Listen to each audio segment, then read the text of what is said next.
What's up, everybody? Thanks for joining me on these analysis. We're going to be looking at MSTR, Bitcoin, different indicators, and different charts. So as you can see, we're riding up our upward sloping trend line, and we actually have made contact again. As you can see, we've had multiple touches along the way, and it's been holding up pretty well all the way back until October 9th, October 2nd, early October for easy things. And then you can see we got major wick action here, here March 10th and April 7th.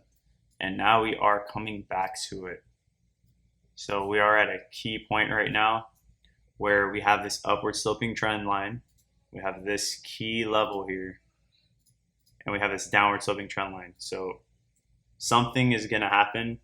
I don't expect us to just go sideways. We're either going to fall through, then maybe start going sideways, or we're going to push up, then go sideways and continue to hold this area. But we are getting squeezed inside of this zone. We are about to fall back underneath this major golden zone to the downside, which is this one here. So we're about to fall back underneath the 0.5. 0.5 to 618 is the golden zone, and we're right there. We're about to fall back underneath it, which is going to increase the bearishness of this entire move. And it's going to validate this move to the downside even more. This move was starting out pretty well. At the end of the day, it's still a bullish move. As you can see, we had our bull flag formed, broke out, and we're still just retesting at this point in time. We'll see if we actually end up falling back inside of this trend line over here, this downward sloping trend line, this one here. We'll see if we fall back inside and start to retrace downward. We'll see where that takes us. But hopefully we end up getting a bounce off of this key level that we've held, like I said, multiple times. This is a very important level, as we all know. And when you take a look at the daily and we pull the fib that we've already been talking about for some time now, we pull this fib here, we actually just slipped underneath the 0.5 to the 618, the golden zone. We fell underneath it. So now this move is starting to fail a little bit, because you want to get your reversal at the 0.5 to the 618. It's not the end of the world, because we can still push back up and close. I think it's going to be more important on the weekly more than anything. And we still have 2 days and 22 hours left. So hopefully we can wick off of this and close back above the 0.5. That's going to be a lot more bullish than where we're sitting at right now. It is looking a little rough, but as long as we hold this, then we should be okay. We want to hold this long-term trend line. And on the weekly, you can see that we already touched the trend line here. At this point, you can see we already touched it, but then when you zoom in on the daily, it's a little bit different. And you can see that we still have a little bit of ways to go. So we have to go over 1 day. So it would be sitting at around 388 would be the drop that we would need to actually make contact with this on the daily. But remember, the weekly time frame is going to be stronger than the daily time frame. So this is more important than the daily. But it is something to take a look at. We should have confluence with this golden zone and the upward sloping trend line and the smaller golden zone here on the daily. So we should have enough to hold this up.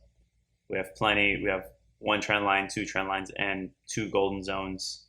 That should be sufficient, along with the SMA slowly pushing up. It is sitting at 370 now, and price is at 396.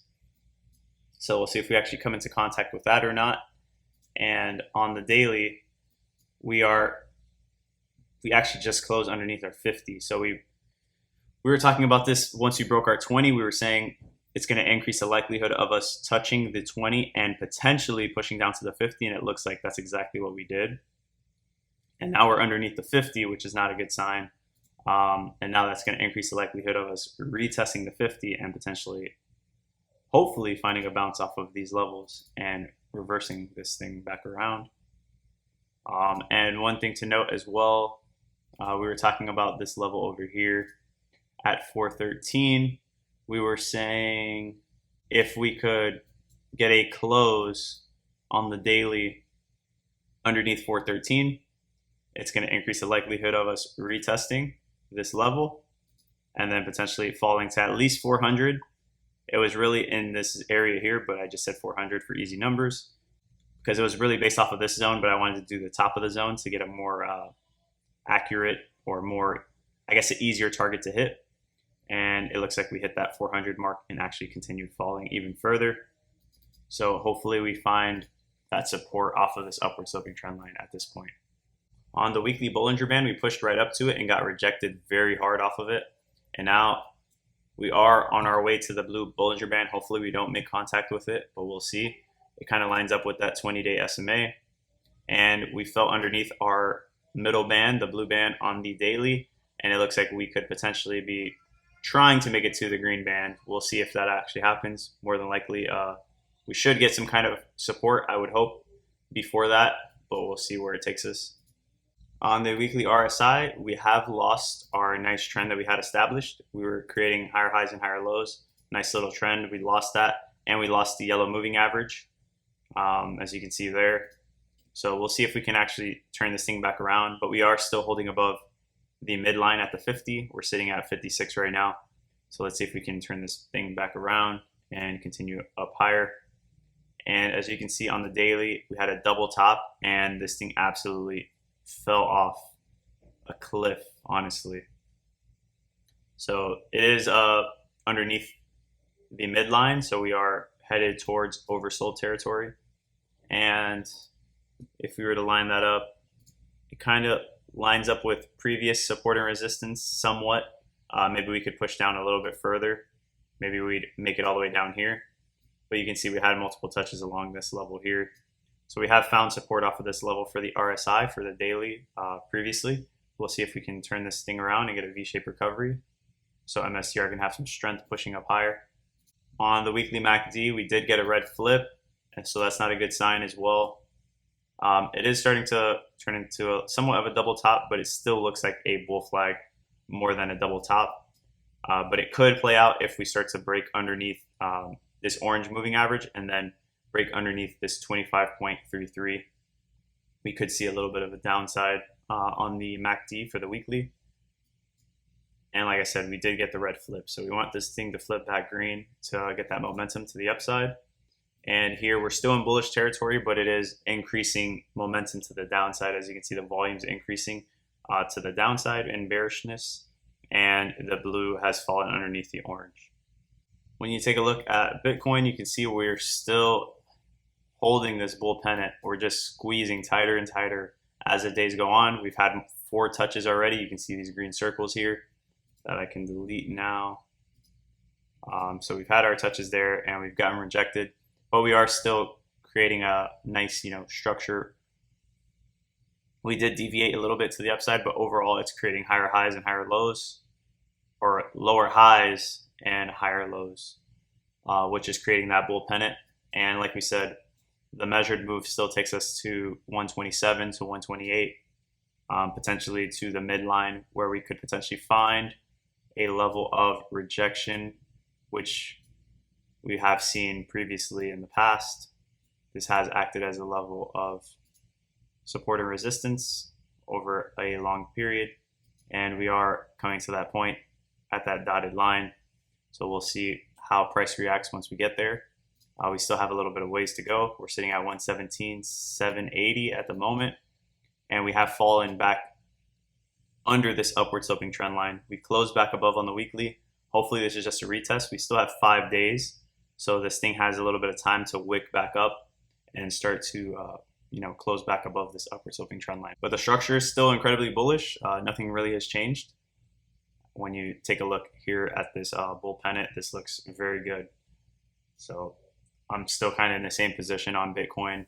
We'll see what MSTR ends up doing, but Bitcoin hasn't really moved as much, and MSTR is still kind of falling off. On tether dominance, we did get a spike up. We got rejected off of that key level, and now we're trying to make a move back up. Hopefully this gets rejected again, and we start to push down lower and hold that move. When we take a look at this entire move to the downside, we did make it off the 382, so we'll see if we touch the 382 again. If not, that'll be incredibly bearish for the tether dominance, which would be a nice move for Bitcoin. as this is capital rotating from stablecoins into risk-on assets. And when we see the SMAs, you can see the 20-day SMA has been acting as a key level of resistance previously. Hopefully we don't close back above it and we get rejected. We still have an hour left, so hopefully we can get this thing back to 4.26 or 4.27 and then continue to move down further. And I'm still in the same camp. If we do lose this 412 level and get a solid close here, it's going to open up the likelihood of us retesting and then pushing down to that next structure over here. And then when we look at ETH Bitcoin, this is still looking pretty good. As you can see, we got a solid close above, and this is a golden zone to the downside. So this is like pretty much debunking the idea of this move continuing to the downside. So we closed back above, retested, pushing up higher. So this is looking very, very nice right now. And you can see that ETH is starting to outperform Bitcoin, which is what you need if you want to see altcoin season slowly begin. You need the capital to flow from Bitcoin to the larger altcoins, to the meme coins, and so on. And when we look at ETH, you can see that we've made our touches up here multiple times and we've found rejection, but we had a pretty solid close this past week right at that level. We have seen it before and found rejection, so it does not mean that we're out of the woods and that we're going to break out, but it is a bullish sign. But remember, this also could happen where we still fall off, and that's what happened this past December. So hopefully we get a close back above, retest, and then shoot up higher and get ETH going. Hopefully Bitcoin starts following as well, and hopefully we can start to get altcoin season up and going. As you can see, Bitcoin dominance has fallen, retested, which we talked about happening, and we'll see if we can close back underneath this structure. I think we could retest and make a move down further, which would probably mean that ETH starts to outperform Bitcoin even more and other altcoins as well. And that would just take us closer and closer to altcoin season actually occurring and eventually to reaching our blow off top where retail comes back into the market. Most of the retail that's going to FOMO into the market, that's when they will come back. And we'll reach that point once we reach this 45 mark here at this red line. On these large moves here, that's when you have your altcoin season. So you can see the last time we had altcoin season was way back here. This entire period, no altcoin season. It's really been a Bitcoin season more than anything. That's pretty much all I have for you guys. Make sure you guys drop a like and subscribe if you enjoy content like this. And I'll see you guys in the next one.